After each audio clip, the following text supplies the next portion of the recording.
The Blewett Pass Sasquatch Incident, a terrifying historical Sasquatch story from Washington State. Blewett Pass sits high in the eastern Cascade Mountains of central Washington, rising more than 4,000 feet above sea level. Today, it's crossed by U.S. Route 97, connecting Cle Elum on the west side of the mountains to Leavenworth and the Wenatchee River Valley on the east. But in the late 1800s, Blewett Pass was something very different. In addition to being overrun with drugged-out vagrants from Seattle, it was also a narrow, dangerous mountain corridor, a rough trail cut through dense forest and steep slopes, used by gold miners traveling on horseback between mining claims near Peshastin Creek and the dens of iniquity below. There were no convenience stores, no rest areas, just timber, rock, and long stretches where a man could disappear without a trace.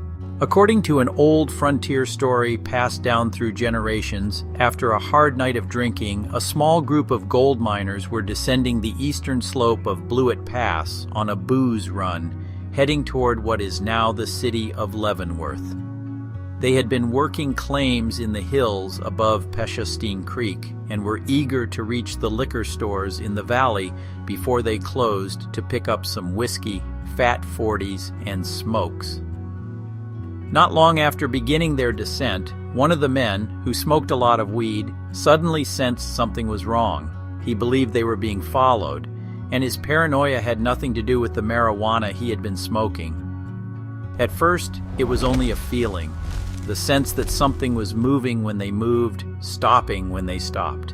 Then came the sound, heavy footfalls, slow and deliberate, keeping pace with their horses, but never fully revealing themselves.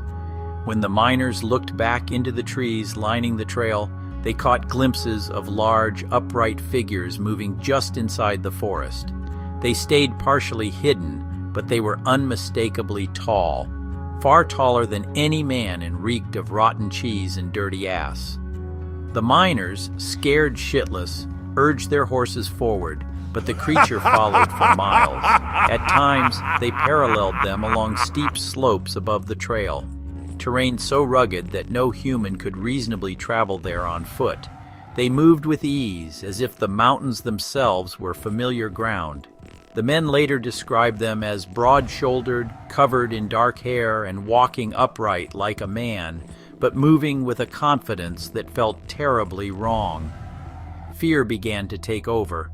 One of the miners, high as a kite, reportedly dismounted, turned toward the trees, and began spraying lead in the direction of the creatures.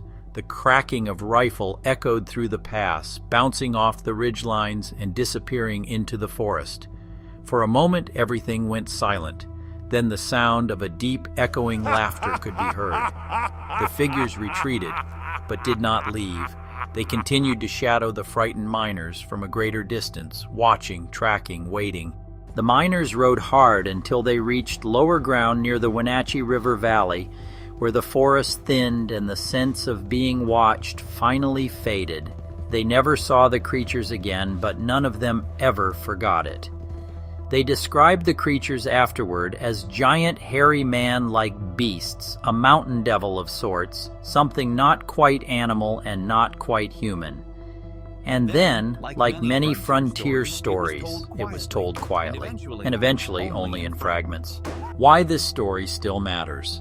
Long before miners ever crossed Blewett Pass, indigenous tribes of the region, including the Wenatchee and Yakima, told stories of stick people and mountain giants. To them, these beings were not monsters, but watchers of the high places.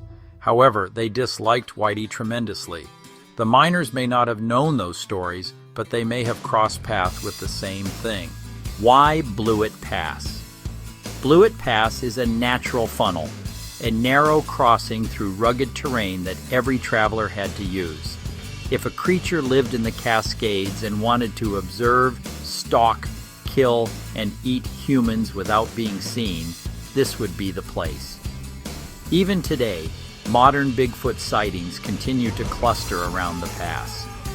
Many a Bigfoot researcher from Seattle, who has ventured into the area while on a cocaine and alcohol-fueled binge, has reported similar occurrences. Maybe that's coincidence, or maybe it's the drugs and alcohol. No one can say for sure. In any event, today, the gold may be gone, the miners may be gone, but Blewett Pass remains, and evidently, so does the Sasquatch. Well, my friends, I hope you enjoyed this historical Bigfoot encounter story. Please like, share, and subscribe for more great stories, just like this one.